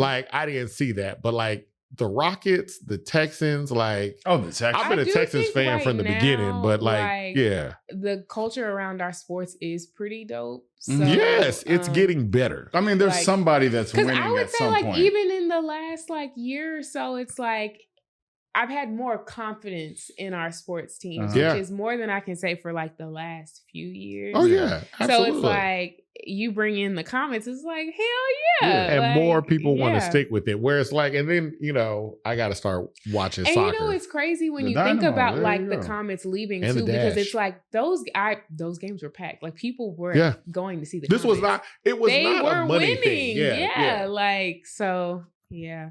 I mean, it was a money expense, as in I don't want to cultivate this thing. Mm-hmm. And I think that's one of the other big things. It's kind of like I was having an argument with somebody about the WNBA and whether its ability to make money. This was years ago. But I was like, the WNBA can make money just like the NBA is a powerhouse. I said, dang, the NBA used to not make money. Yeah. That was the big argument. And it took essentially the Lakers spending all this money and turning it into like the show that it is. Yeah. Otherwise, like it was plumbers. Yeah. Like not real plumbers, but I'm like, it was just dudes out there playing. But I'm like, a lot of the horror stories that WNBA players saying the same thing, dog. Man, we playing for our own stuff. What was it? Oh, no good hotels. Da da da da. They took so many losses in the NBA for like years, like a decade at least. Like, and now it's a juggernaut. Pour money in it. I wish the NBA would want to grow the WNBA the way that it grew the NBA. I mean, there's sexism involved in that. Of course. That's the period point. Of course. I'm like, bro. First of all, man, make that league pass cheaper and put both of them. Y'all rich.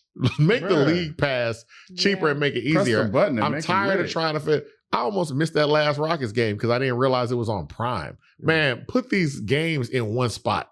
They can't do that. Yes, they can. I know. I want that. They did it with wrestling now, too. I'm like, why do I need 9 things to watch one thing? Yeah. That's so stupid. The rise of streaming has been pretty crazy. It's the worst. But it's all going to collapse, which is also why I talk about infrastructure. We talk about infrastructure here because I think Houston is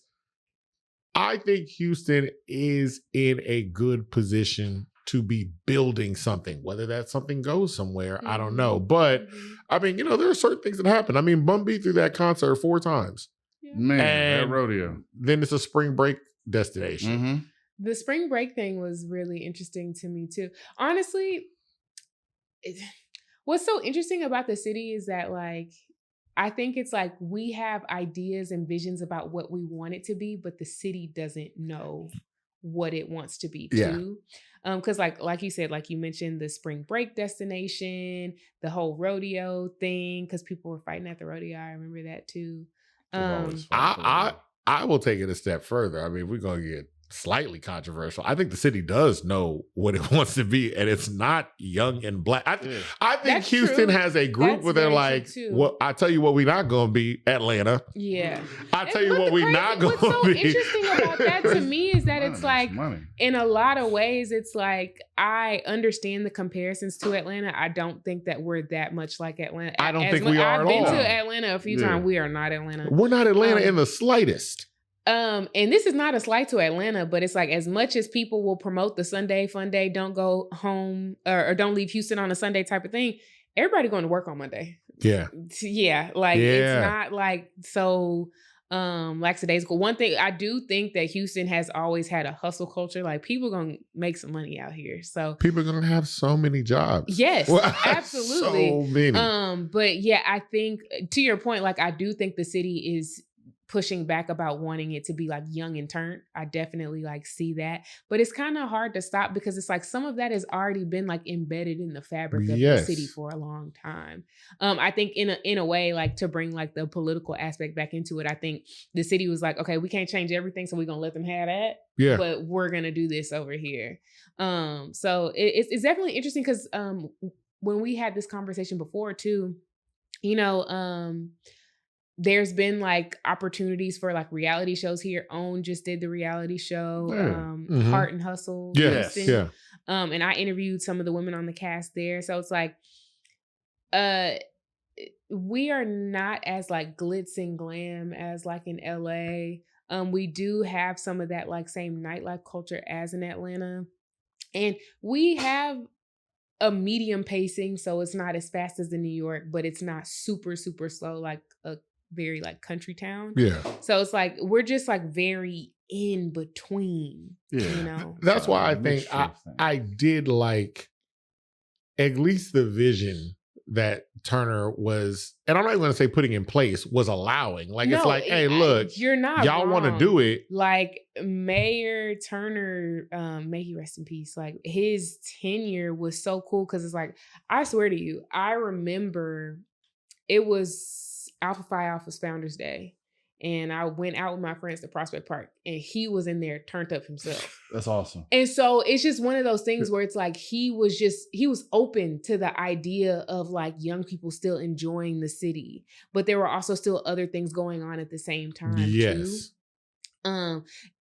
Like the city has a balance, and sometimes like I think the pendulum swings very hard one way. Definitely. So like, and I think that's the other thing too, because it's like even when you think back to like COVID time, and there were a lot of people who saw like the allure that the city had at the time, but they moved here and they hated it. Mm-hmm. But it's because it's like you saw that and you thought that the city was like that 24/7. It's like I said, it's like, nah, people are actually at work right now. Yeah. So the city is also as good as you. I would tell people when they come down here, they're like, oh, I went there 7 days a week, and I didn't like Houston. And I was like, oh, you weren't with somebody to go out. Yeah. Like this city is the person that you're with that is exposing you to it. Mm-hmm. Like you either had the time of your life or you was like, I don't know, man, we was just in Katy. And you're like, right. Talking about Houston don't know barbecue. And the lady was like, she took a picture of Spring Street barbecue. And they were like, the person that you were with did you a disservice by taking you there. So you're completely right. You don't like Spring Street barbecue? You know, I hate that place. And it's things like that. And it's like, you don't have to also go to like the most popping places, but it's like, if we're going to get anything right, it's going to be food. So it's like sometimes when people say these comments, like you said, it's like, it's definitely a matter of who is showing you around the city. Yeah. So, if they take you to Chacho's, because you don't want to go there. You want to go to Donaletti's. Yes. Like that's the thing. You can go to Chacho's once you've been drinking. I've never had Chacho's sober. If you're 22, I did have Chacho's sober one time, and then I was like, "Oh, this if you're 22, have it, But if you're 32, do you really? Once you get to a certain age, you can't. It's some stuff that you just don't do. You just anymore. can't do it. You can't do it anymore. Like you can try. Go to Donaletti's. And I don't even like Donaletti's, but go there. Go to Papacito's. Like, golly. And like I said, that's why I really did like some of it. And now our current mayor, if you see him in the club, he out there with the task force. And so that's the other You don't thing. Want to see him in the club. You don't. Yeah. You don't. He's shutting things down. I have been, but I have been at places where I'm not, it's not legal. You out there with the man? It's not legal. And it's like 4-something a.m. and I'll be like, I gotta get out of here. Because golly, if this nigga come in here, it's curtains. Because Houston is the after hour spot was just like completely illegally legal. Yeah. Like everybody's like, oh yeah, we just going over here. And you're like, I thought y'all can't serve alcohol no more. They're like, well, yeah. We can't. Nobody's checking. Get this cup. You're like, nobody's checking. Man. Funnest times ever. But I do think the other thing too is like, if it's one thing that young people like to do is also rebel against authority. So that's also I think Whitmire is like the perfect thing for that, where it's like you even look like a character that you're like, he looks like the dean of a college, like in a band. You're like, Whitmire! Just trying to stop the new fraternity. And I think that he hasn't like gotten to that point where it's like you feel like you can beat it. Yes. And he hasn't gotten to if you can't beat it, join it. Yeah. And he's not. And if you want to join Whitmire, you can come down to the Hive and you don't got to spend $60,000 on a podcast. You can come do it right here. I'm not going to tell you what they're going to charge because first thing you want to make a little, but you know what I'm saying? You can sit down with these two good brothers right here. Don't sit down with us. I'm not going to ask you the questions you want to hear, man. Don't let me fool you now. Politically, I am still who I am. I'm going to ask you some serious questions. Like, hey, man, why you doing all that? Yeah. If you want the softball, come this way. My prices are very reasonable. Yeah. So yeah, I do think it is set up, and there's no stopping the wave. Like I'm telling, even this, case in point, you're in media. So I think that's another thing of working in media. You also get to see like, and I hate to say it to people sometimes. I'm like, guys, there's like the story and then there's what actually happened. And you can kind of tell sometimes where I'm like, hey man, this is just a better story. Like it's a better story. Like they wilding out at the rodeo when kids is fighting and girls is naked. And that's a great story. That's going to get you some clicks. That's going to get you some money. Quality headline, yeah. And when you get out there, you're like, I mean, some people is doing stuff, but like, there's a lot of people out here. Like, I'm just going to give me a funnel cake. Yeah. And you know what else is interesting to that point too? Because I want to say, I don't know if it was Houston First or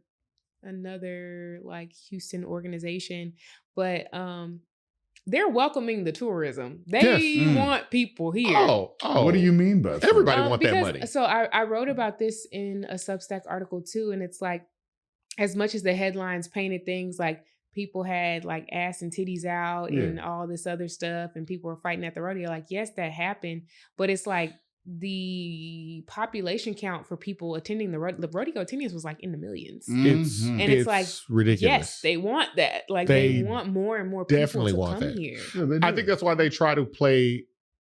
There's no getting around it. Even our rodeo is also older money. The same kind of thing that we're talking about in politics. And I think that's also why they try to play the line where it's like, I don't want to stop people from coming. Yeah. But I do want to make sure my people are here, see that we're doing something. But I don't want to, like, y'all keep coming because y'all are packing it out, because also there's no getting around it. Houstonian. We took the rodeo for granted for about about 2-3 decades. Yeah. I didn't take it for granted for that long, but I will say it's like what it has become over time as of recently in comparison to like what it was before. Because like you said, it's like we just treated it as the rodeo. It was a regular thing. And so I'm finna go see LL I wrote Cool about J. all this stuff in my Then Substack Usher about came. this. But also the other thing too was just that like the tourism is welcomed, and I think that's like the quiet part that people aren't saying, is that it's like, yes, it may have like looked unruly to some people and people were not dressed appropriately, but the other aspect to it too is that, like, believe it or not, like influencers and streamers are all up and through the rodeo and anything else that the city is at having, a ridiculous amount. So what I wrote in my article was that like Duke Dennis has come. He's a streamer multiple times. Yeah. No, so actually, if you go to his YouTube, he's been the last 3 times. Yes. And he has a vlog for each one. Very famous. But that's why and he made one for this year. So it's like, they're coming. Yeah. So, but that's why I was saying it's like, you're not going to stop that wave. And also, for me, it felt like this year, traditional media, legacy media caught up with the story. Because I was like, dog, this has been popping for 3 years. And this year, people my age went, what these kids doing here? I think last year, and don't quote me, I want to say either like Vogue or The Cut did like a street style sort of gallery. That was last year. About the rodeo, like what people were wearing to the rodeo. So it's like like you said, mainstream media was finally catching up to like this like thing that we consider very local and community, but it's like the rest of the world is finally seeing what we do. Yeah. So, and look, you want to balance it out. You still want protection. You still want, I'm not saying I want the rodeo to go the way of Coachella. I'm not saying I want the rodeo to go the way of, I mean, look, even South by Southwest has done like a kind of rebrand and has pulled to grassroots, to go back to grassroots, to grow again. Unchecked growth is just cancer. You know what I'm saying? So it's like after a while, it's like, you can get bigger and bigger and bigger. I remember I had a great time at South by Southwest like a few years in a row. And then I went one year and I'm like, this is just too much. Man. Like it was too much. And I'm like, I don't even enjoy this. And I just stopped going. It's kind of the same thing where it's like, I lived in New Orleans for Mardi Gras 4 or 5 years. You know, you're in the city and it's like, I am starting to see people taking on that vein of, you know, like what happens in New Orleans and Mardi Gras. I'm like, well, local New Orleans does this for Mardi Gras, and then y'all come and do that. And I think that's what's going to develop here in this city, where it's like, we do stuff around the rodeo, but like that's for tourism, and tourism is great. Bring your money, bring your dollars. Please go to our restaurants and all that other kind of stuff. But yeah, that's what this is for, and it's good for business. Yeah, absolutely. It's excellent for business. Did you go to the rodeo this year? I did. I was there on Black Heritage Night. Me and my best friend went. Who performed? See Lizzo? I was Lizzo. I did not see Lizzo though. Lizzo I was great. there the night Lizzo performed, but no, I was in the hideout for 2 hours. So yeah. Lost in the hideout. That's where you could find me. Okay. I was in the hideout. And Lizzo was fantastic. What was your favorite part of the rodeo then? The hideout? The hideout. What you remember? No, well, actually, so they had a Zydeco performer the night that for Black Heritage Night in the hideout. Yeah. So it actually it's like I missed Lizzo, but I still saw somebody perform. Yeah. And it was great. It was fun. Zydeco? No, I think that's the other thing too, where it's like when we talk about culture, like here, like Zydeco, Line Dance, like all these things are crawfish. Houston. That's crazy to me.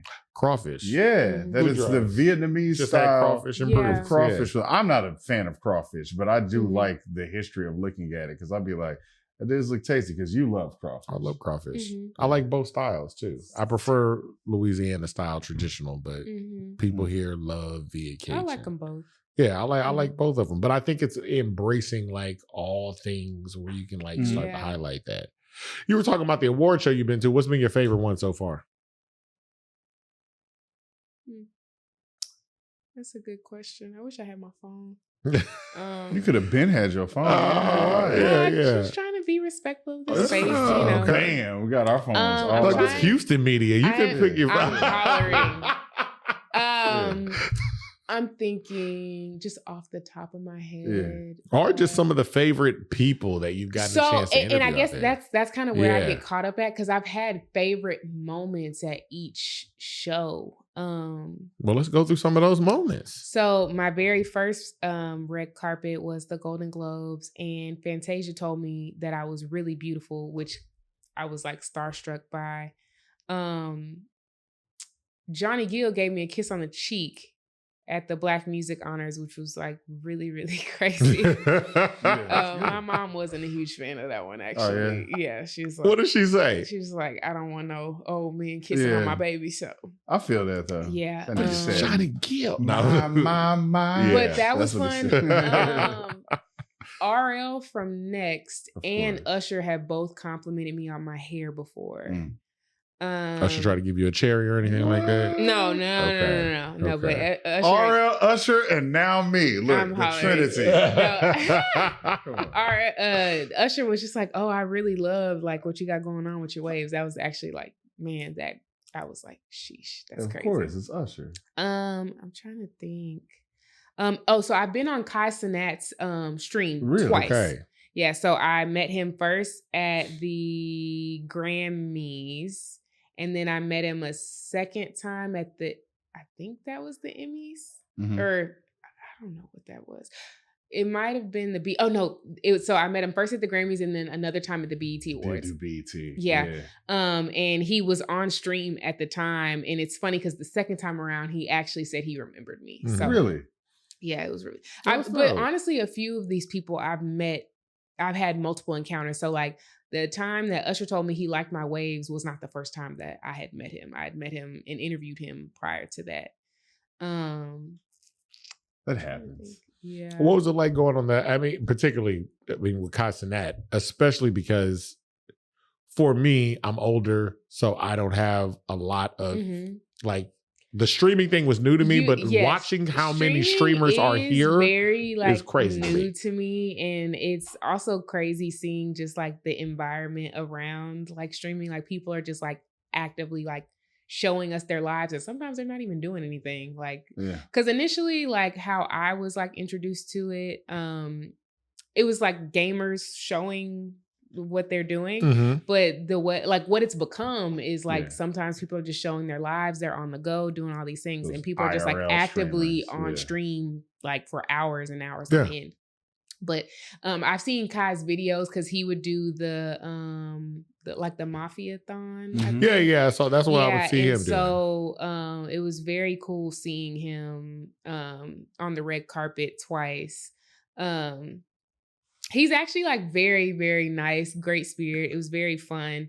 I'm not all that into streaming, but what's funny is that like being on his stream, like, you know, we have our own setup, so we have our cameras and everything. And so I'm interviewing Kai like with our mic, but he's also like mic'd for his stream and everything.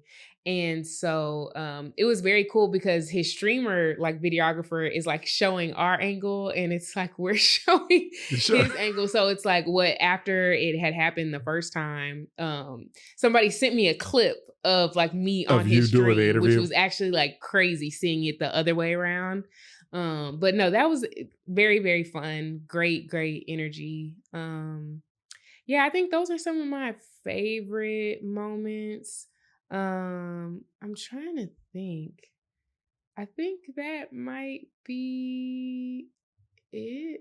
I'm probably missing a lot. Oh no, you're major one. Yeah, you're definitely missing a lot. I'm probably missing a whole lot of stuff. It's all right. You're gonna. But remember later on.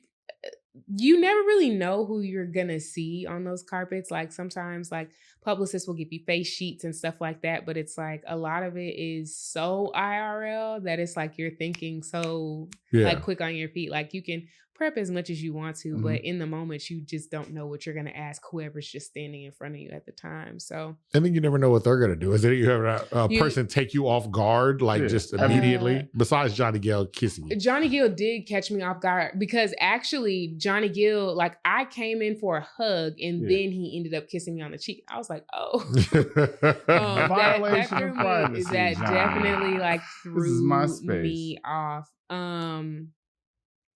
I'm trying to think. The BET Awards is always like a fun time because you really just never know. Because BET Awards is like one big HBCU homecoming and everybody's in LA at the same time. And so you just like beyond the actual award show and being on the red carpet, you just end up seeing everybody just casually. Yeah. Because they also do BET Experience leading up to it. So it's always like a very fun time because everybody's just outside. And out of all the award show, BET looks like it's fun. And you know what's so crazy? Like I said, like at the top of our conversation, that like I knew since like middle school, this is what I was gonna do. So the first time I did the BET Awards, I actually got a seat inside. And so I'm sitting inside, they're live taping the BET Awards. And it's like, there's no way I'm just sitting in here. Like, this is crazy to just be in here. It's actually much smaller than you think. But again, like I said, it's just like one big HBCU homecoming. I saw Lex P. and Drea from Poor Minds in there. I saw Nori in there. And it's like, everybody's like, it's actually such like close quarters because it's shot in the theater. Yeah. So it's you're like right there. Get Reliant NRG out of your mind. It is not nearly that big. It's actually much smaller. Like a movie theater type? like bigger than a movie theater, it's bigger than a movie theater. Like the Apollo. That's like the Smart Financial Center. Yeah, I like that. Yeah. Actually, yes. Because the Smart Financial Center gives me like a church that they turned into. That's like the same vibe I get to. But yes, ideally, yes. And give or take, sometimes they change the locations, but it's like when you're inside and they have all the screens up and stuff, it's like, this is like, it was so surreal, but it's like, wow, like how we make it look on our like big screen TVs at home makes it seem so big and massive. Yeah. But it's like, actually, it was really small. Inside the theater, I saw Johnny Dang. I don't know how he got there. But Johnny Dang was that. I actually have a video on my phone. Johnny Dang was inside the theater for the BET Awards, which is handing out bling. People need teeth. That's how he makes his money. People need teeth. He got people need jewelry. He know everybody up in there. But you know, okay, actually now that I'm thinking about it separately. So outside of award shows, I have covered 2 celebrity weddings, which have been like very, very cool to me. And I've become very like good friends with these people. So the first celebrity wedding I covered was LaToya Luckett's. She got married here in Houston. We're actually like good friends now, which is so This is crazy great. to say because it's like you were in Destiny's Child, like you know, like and you're talking to me. But no, every time we see each other, it's like such a good time. That wedding looked beautiful too. It was amazing. She got married here. Yeah. It was incredible. I had a great time. It's funny, I met Miss Tina there and I got a photo with her. Oh, sweet. Which was really cool. She was very sweet. She's actually very funny. Yeah. I'm trying to think what else happened. I can tell she's funny. Oh, Brian Michael Cox DJ'd her wedding. So it was very Houston. And Lil Kiki performed too. So it was very super Houston. It was very cool. And I was obviously there on assignment, but it was just like, man, I am like in here. Like Latavia was also there. Me and Latavia are also cool too. She attended the wedding, but I interviewed her like for a separate reason before. So it's always just like these cool little pockets where it's like, as much as like I may be like in the industry or industry adjacent, it's like the little girl from Houston in me is still like, wait, no, like y'all are y'all to me, you know? So it's like, I still just have those moments where it's like, I still like revere and respect these Houston artists because it's like, I like grew up on y'all, you know? But yeah, actually I've interviewed. Wait, what was the other wedding? Oh, Terrence J. Really? Okay. I flew all the way to awesome. Yeah, I flew all the way to Dubai to document his wedding with his whole family. It was awesome. Very, very cool experience. I wrote that cover story too. It was crazy. I was in Dubai for like a week. Yeah. What can you say about Dubai then? It was great. I made it there by working. Okay. My actual job. Yeah, but that's great. You got to see No, Dubai. it was, you got to clear that up. You got to say that. Yeah, you can't say, I just got flown out to Dubai. Yeah. Oh, that can have a lot of implications. You're right. No. I was there You were there working a job. A job Dubai? with a W-2. W-2 job. All right, W-2 job. Just pay taxes on that money. Thank you. Pay taxes on that money. During a wedding. There we go. Yeah, no, Terrence J's wedding was excellent. It was very fun. Dubai's, it's almost like you want to say it's like nothing you've ever seen before, like with how beautiful it is. But at the same time, Dubai is actually, I think, the same age as me. So Dubai is about 30. Yeah. Like it's not that old. So in that same, like in that vein, Dubai is actually very American. Like they have the largest mall in the world. Yeah. The one with the ski slope in it, right? I don't know if it has a ski slope. It's got everything. It has a few things in it, but it's you like gotta go past but what's crazy? The Ray-Ban section. I'm hollering. But no, like in their mall, it's like, am I in the Galleria right now? Like like it's very American. Like on the freeway, like you see a McDonald's, you see a Shake Shack, like it's very American. Yeah. So it's like but like I said, it's very beautiful. It was actually, that was something that was like very surreal. Like I couldn't believe that I flew across the world to do that, to do something like that. How was that flight though? Writing words. I flew Emirates. Yeah. The one with the bed? Yeah. You got the lean shower in the bed? I didn't have a cocoon. Okay. I wasn't in one of those. Okay. But I was in like their business class. Sweet. So that was still like very, oh no, very that's still nice. It was still nice. Very nice. Yeah. I'm trying to think, was that Emirates? What's the other airline? I fly Southwest. You know? Okay. And I'm gonna tell you right now. I wasn't trying to do that. I wasn't, but do you know what's the other? It doesn't matter. No. This is like international. No, this is an international thing. Yeah. They got nice but stuff. no, anyway, I believe I flew Emirates to Dubai. It was actually, so I had to fly from Houston to New York, and then so I JFK all the way to Dubai. And see, that's all from reading and writing. Yeah. You see what happens when you read and write? You get to go to Dubai. All for a real job. Not all work is real work. That's real work. All work is real work. All work is real work. All right. Yeah. But I mean, you know, a real job, she didn't have to shower up or nothing. You know what I'm saying? Regular job. Yeah. Regular. But no, working at Essence has been such a blessing, honestly. It has taken me to many places. I've gotten a few passport stamps because of it. Like I said, I covered some celebrity weddings. I've been on a few red carpets, and it's crazy because it'll be year 3 come July at Essence. And when I like look at the time that I've spent there, and I just like look at the last few years, it's like, there's no way. Like, it's not like it's a blur because I was very present in those moments, but it's definitely like, you did all that? Like, that's crazy. I do it. Because sometimes like I'll have these moments, not necessarily of imposter syndrome, but sometimes I'll just like sit and like look at the things that I've posted on Instagram. And my Instagram, like, I'm not posting like for validation or anything. Like, I just post stuff that I'm doing at work. And sometimes I like sit back and look at it, and it's just like, sheesh, like, okay. I will say enough of y'all are not following. She posts cool stuff, and I think it's because you're not doing it for validation. You're like, oh, right. Here you go. And, you know, I was just doing this thing. It's funny because a lot of times like people will see me and they'll like ask me what I'm up to, but it's because it's like I post like maybe every 5 months or so. I'm not just posting on Instagram consistently. I don't even post on my Instagram story like that. So but I'm always like keeping my head down, actually like working. So but the work makes sure you're posting look, it's like a Mad Lib. Like it'd be like random thing at random location with random person. So it's like,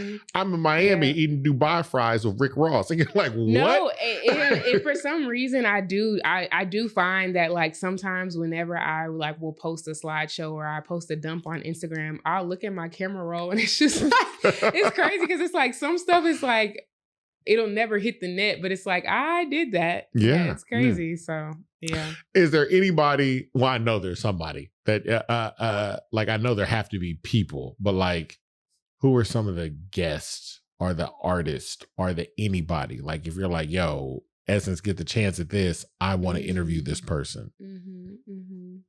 That's a good question. That's actually a great question. Like given the opportunity,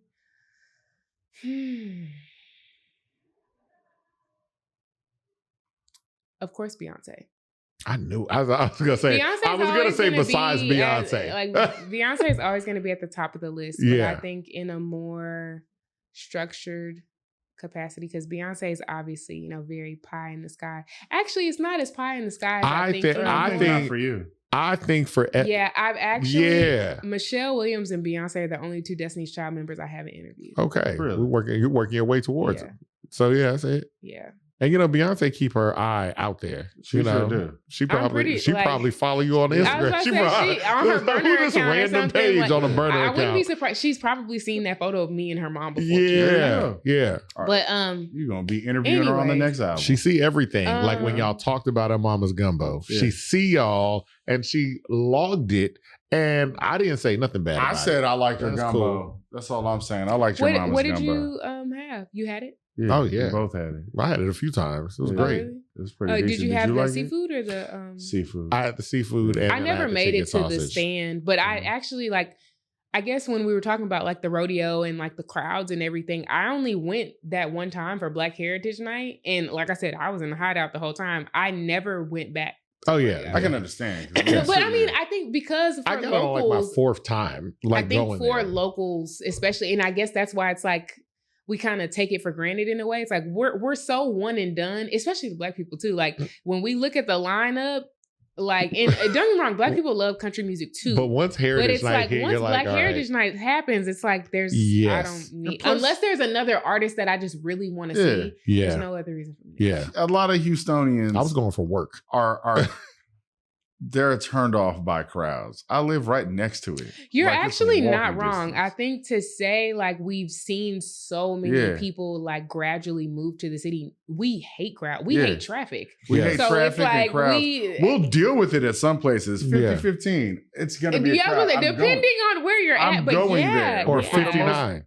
Like I know how to deal with traffic, but there are times where you're like, Doug, I'm not dealing with it. So many people are like, look, I'm not parking and walking out. The Galleria. True. I'm not going there. Like sometimes it's like, I'm just not doing that. Yeah, I'm not going to do it. I'm not going to the Galleria. Like I have perfected, what is that?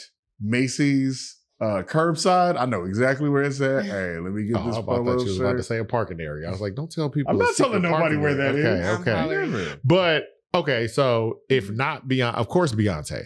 Of course Beyonce. Yeah, back to that question. If not Beyonce, is this like at Essence or just in general? Man, in general. That's a good question. Oh, backtrack to, okay, I'm sorry. I'm jumping all over the place. No, it's okay. Backtrack to Terrence J's wedding in Dubai. Because I was about to say T.I., but I was like, you've met T.I. actually. Me and T.I. had like a cool conversation at Terrence J's wedding, which was actually like really cool. Another rapper that reads books. Yeah, clearly. lots of them. I actually ended up asking him this very funny question about like his use of language and words. Kind of the conversation we were having before about like educate. Like our favorite rappers are actually like very well read and like seasoned in like their word usage. I asked him about that and he gave me some very like long drawn out answer, but you know how he is. Yes, right. No, I have to show you guys the video after we go off air, but he was basically like he was like, English language is what separates man from primitive beast. We both ended up busting out laughing because it's just like, okay, but he bit onto the joke basically. Yeah. So it was very funny. But I'm trying to think who I would really want to interview. Because I think the other thing too is like after being in the industry for a while, there are a lot of people that I've interviewed that weren't just like I didn't make a big like deal out of doing them, but I have like spoken to them. So I don't know. That's a tough question for me to answer. Right? Don't worry, when we have you back on, I mean, come on with it. Is there anybody that you've interviewed initially and they were not what they are today? Like, is there anybody you interviewed and you were like, oh yeah, they're this and that, and then you interviewed in my them lifetime? Yes. One of my very first interviews, I actually just had like a music blog in college, was G Herbo. And it's crazy to see his like trajectory now. And this was like right after like Lil Herb, so it's like before he became G Herbo. But yeah, I interviewed him. I'm trying to think who else. G Herbo is powerful though. That's a really big one. That's actually one that like immediately comes to mind. Actually, so when I had this music blog like years and years ago, I interviewed Megan Thee Stallion. Ooh. Okay. And this was when she was in her like freestyle era. Like she isn't like who we know her to be today. But yeah, like she was killing it. Well, actually, I've gotten in on Ken the Man and Megan very, very early. I interviewed Mona Leo when I was working at Houstonia. Ooh, she's about to be a because we did a music guide one of the years that I was working there, and Mona Leo hadn't come out. She had only come out with what's the name of that song? Knocking Pictures on the Wall? Yeah. She had only come out with that song at the time. So she hadn't had nearly as much, like her body of work was not that big at the time. But I had written a profile on her at Houstonia. So that was very cool. Yeah. Those are some good ones though. Those are real powerful though. Yeah. Well, that's good. Yeah. That's good. Look, you guys are actually like really making me think like I actually should probably do a better job. Should have had your phone. I should have. You know what I'm saying? I'm messing. Look. No. We had fun with you though, but no, this is great. Before we know, you had something else? Oh, no. I was just gonna say, like, what's on the horizon for you at Essence, and then where can we find you for the people that need to find you? On the horizon now. So I'd said before I started at Essence as an associate editor, I recently got promoted to manager of content. So that's my job now, which is very cool. So I have a lot of say in like how things get to go, which is pretty cool. I think on top of that, like right now we're just gearing up for Essence Festival. And that's pretty it. It's very business as usual as far as work goes. So nothing like super major in the pipeline, at least right now. But who knows? I like how Essence Festival is like, well, nothing major, just it's huge. Essence Festival. Well, no, I'm not downplaying it. No, I know you're not, but I'm like, that's how But it is. That's your regular business day is Essence Festival. Going to Dubai, Essence Festival. But you know what's so funny about like my schedule these days is that like I'll tell somebody like, oh, I'm not doing anything. And then I end up flying somewhere like the next day, but it's all very sudden. Yeah. So it's like I'm genuinely, I may not be doing anything for a while, and then I just up and be gone for like a month. Yeah, because I'm like traveling and just doing a bunch of different stuff. And then T.I.'s like, I'm at the Cannes Film Festival, and I need you. That's just hilarious. Like something random. But and you know what? If there was anything that I could say that has been the most interesting for me over time, having I wouldn't even just say working at Essence, but just like my collective like experience, like working in this field, is that there are way more celebrities that remember me. That is so like, I wouldn't have thought that I crossed your mind. Like, that is always so like, more than getting starstruck by anybody. It's just like, I made an impact on you. Like, you remember who I am. Like Toni Braxton was very sweet to me. Like, she was very, very nice. Was she with Birdman? Was he there too? No, he wasn't. Thank goodness, because the vibe would have been completely off. But no, like it's just, I have very like sweet interactions with people, and it's always nice to know that like people remember you. No, so, yeah. And that's what we're gonna do. We're trying to make sure everyone remembers you when it comes to My Humble Opinion podcast. Where can they find you though? You can find me on Instagram, Threads, Twitter, at Shelby, Shelby, the letter LN Stewart, Stewart. That's me across all of my platforms. Yeah. Okay. That's perfect. We just want to thank you for coming out. Thank you for having me. This was so fun. I haven't been on a podcast in a long time. When was the last time you were on a podcast? Ours? No, you definitely not on a podcast. That was COVID time. But no, I hadn't done a lot of podcasting like in a while. So this was very refreshing. We want to change that. Thank you for coming out. Thank you. We've had Shelby Stewart, y'all. Yes, I'm Avery, like a very nice guy. This is my brother, Jess Devon. We've been in My Humble Opinion podcast. What's your opinion? Mine? H-Town? It's too sweet. H-Town is too sweet.